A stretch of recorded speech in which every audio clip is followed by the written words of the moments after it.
السلام علیکم ورحمۃ اللہ وبرکاتہ۔ وعلیکم السلام۔ آج نماز کے موضوع پر انشاءاللہ آپ کے سامنے گفتگو ہوگی۔ ایک بہت ہی خوبصورت حدیث ہے، وہ آپ کے سامنے میں پڑھتا ہوں اور اس کی کچھ وضاحت کرتے ہیں انشاءاللہ۔ بسم اللہ الرحمن الرحیم۔ الصلاۃ عماد الدین من اقامہا فقد اقام الدین ومن ہدمہا فقد ہدم الدین۔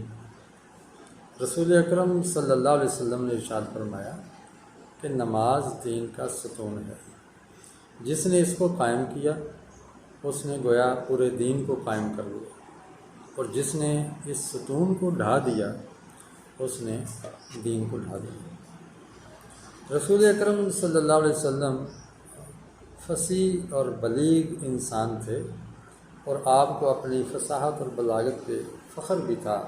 نبی علیہ السلام فرماتے ہیں انا افصح العرب ولا فخر، اس میں مجھے ناز ہے، فخر ہے، شکر ہے کہ میں عرب میں سب سے فصیح آدمی ہوں۔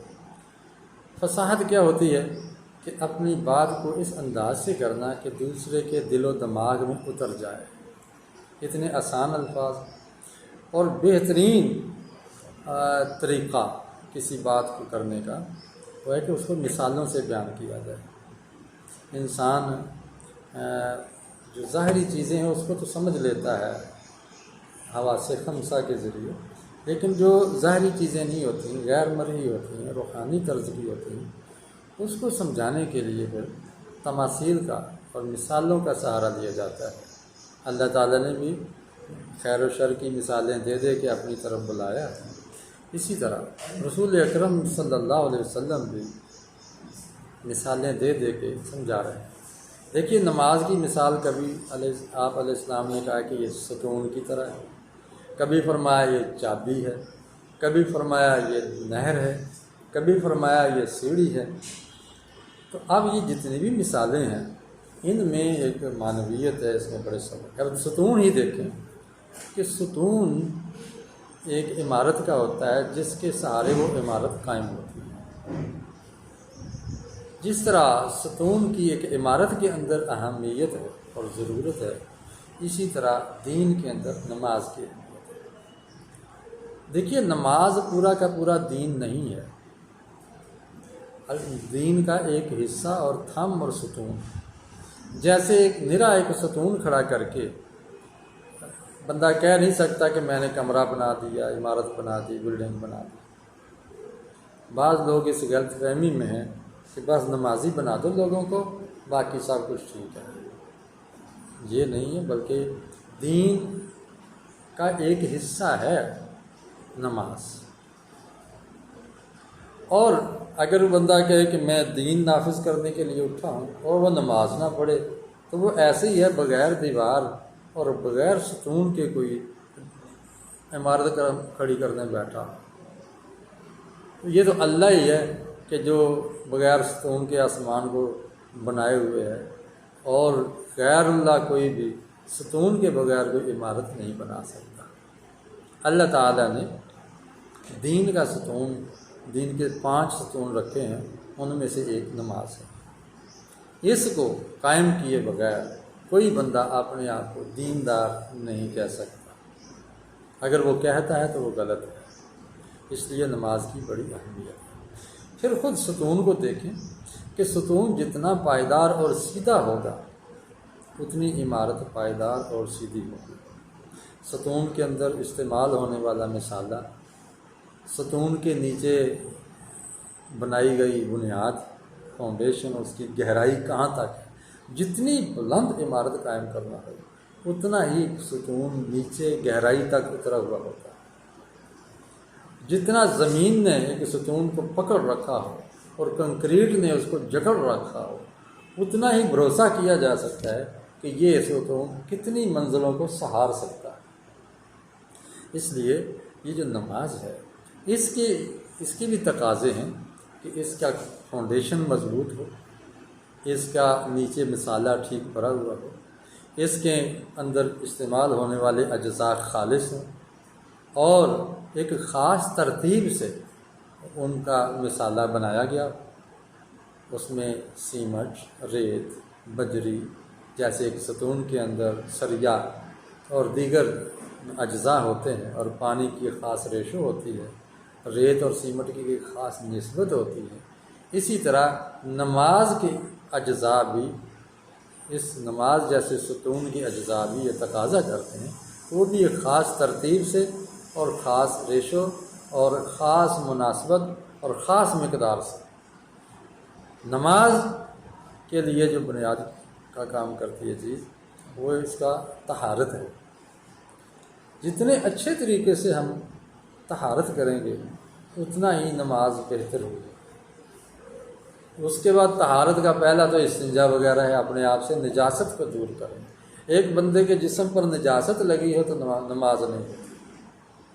نجاست کے بعد یہ تو کہ ظاہری نجاست ہے، پیشاب کے چھینٹے ہیں یا دیگر چیزیں بول و براز ہیں یا گوبر وغیرہ ہے، لید ہے یا جانوروں کا فضلہ لگا ہوا ہے، تو ایک تو وہ نجاست ہے۔ ایک ہے جو نظر نہیں آتی، وہ بے وضو ہونا ہے، جس میں ہم ہاتھ دھوتے ہیں، چہرہ دھوتے ہیں، منہ اور جو اعضاء ہیں، بازو دھوتے ہیں، ٹخنوں تک اپنا پاؤں دھوتے ہیں، یہ بھی ایک مکمل وضو ہونا چاہیے۔ جلدی میں کیا ہوا وضو، جس میں ہر وہ عضو جس کو دھونا چاہیے اس میں اگر ایک بال کے برابر جگہ خشک رہ جائے تو نماز نہیں ہوتی، وضو نہیں ہوا تو نماز نہیں۔ جس طرح تالے کو چابی کے بغیر نہیں کھولا جا سکتا، اسی طرح نماز کو وضو کے بغیر ادا نہیں کیا جا سکتا۔ اسی طرح پھر جب ہم نماز میں کھڑے ہوتے ہیں تو ہم کھڑے ہونے کی پوزیشن ٹھیک ہو، پاؤں قبلہ کی طرف سیدھے ہوں اور جسم بھی سیدھا ہو، جھکا ہوا نہ ہو نیچے کو۔ کیوں؟ اللہ تعالیٰ نے جو پوزیشن اپنے پیارے پیغمبر کو جبریل امین علیہ السلام کے ذریعے نماز کی سکھائی ہے، اسی پوزیشن کو اختیار کرنا صحت مند آدمی کے لیے ضروری ہے۔ بیمار تو مستثنیٰ ہے، وہ بیٹھ بھی جھک کر بھی نماز پڑھ سکتا ہے عذر کی بنا پہ، لیکن صحت مند مومن اس کو چاہیے کہ وہ مکمل آداب کا خیال رکھے اور نبی صلی اللہ علیہ وسلم سے نماز سیکھے، اور ان کی نماز احادیث کی کتابوں میں موجود ہے۔ آپ علیہ السلام نے فرمایا صلو کما رأیتمونی اصلی، جس طرح آپ نے مجھے نماز پڑھتے دیکھا ہے اس طرح تم نماز۔ آپ کا خشوع، آپ کی توجہ، آپ کا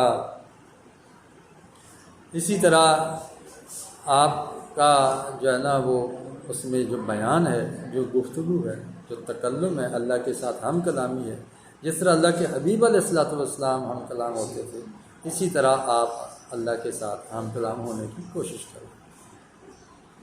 قیام ٹھیک ہو، رکوع ٹھیک ہو، سجدہ ٹھیک ہو، جس طرح دیکھیں نا، جس نے ستون بہتر بنا لیا اس نے عمارت بھی پائیدار اور بہتر بنا لی۔ اس لیے ہمیں اس کو سمجھنا چاہیے۔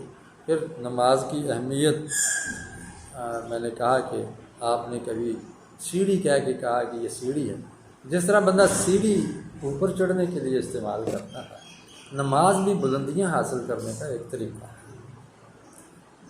نماز اگر ایک نہر ہے تو نہر میں بندہ سیراب ہوتا ہے، خود غسل کر کے اپنے آپ کو ستھرا اور ٹھنڈا کرتا ہے۔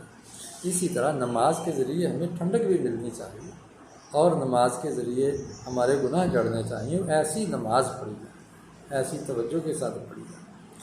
اگر نماز چابی ہے تو جس طرح چابی کے دندانے چھوٹے بڑے ہوتے ہیں تو نماز کے اندر ادا ہونے والے مختلف قیام وہ سجدے جتنا نہیں ہو سکتا، رکوع قیام جتنا نہیں ہوتا، کہ قومہ وہ سجدے کے برابر نہیں ہے، قومہ کی اپنی مقدار ہے، جلسہ کی اپنی مقدار ہے۔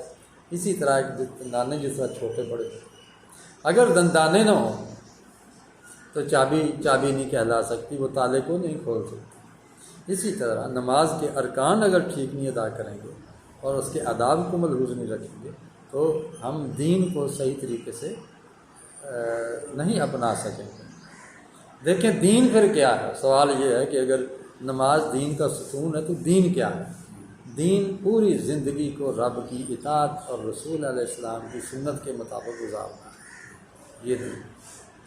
اگر وہ تاجر ہے، اگر وہ مزدور ہے، اگر وہ معمار ہے، اگر وہ انجینئر ہے، اگر کوئی ڈاکٹر ہے، چاہے کوئی وزیر مشیر ہے، چاہے کوئی ماہرین معیشت ہے، چاہے کوئی جج ہے، جرنیل ہے، جو بھی جس حیثیت سے ایک انسان دنیا میں زندگی بسر کر رہا ہے، اللہ کی دی ہوئی مہلت کو پورا کر رہا ہے، وہ رب کی ہدایت کے مطابق کر اور اس کے مطابقت کے لیے، اس کی تربیت کے لیے نماز ضروری ہے۔ نماز اسی طرح ہے، ایک اور مثال میں اپنے قریب کے ذریعے کہ جس طرح ایک فوجی ہے، فوج میں جب داخل ہوتا ہے تو اس کو 3 مہینے 6 مہینے ٹریننگ سے گزارا جاتا ہے، اس کو خوب کھلاتے بھی ہیں، اس کو بھوکا پیاسا بھی رکھتے ہیں، اس کو پریڈ سے گزارتے ہیں، اس کو دوڑاتے بھی ہیں، اس کو جھکاتے بھی ہیں، اس کو ہر کیفیت اور ضرورت اور ہر حالت میں اس کی مشق کرواتے ہیں، تاکہ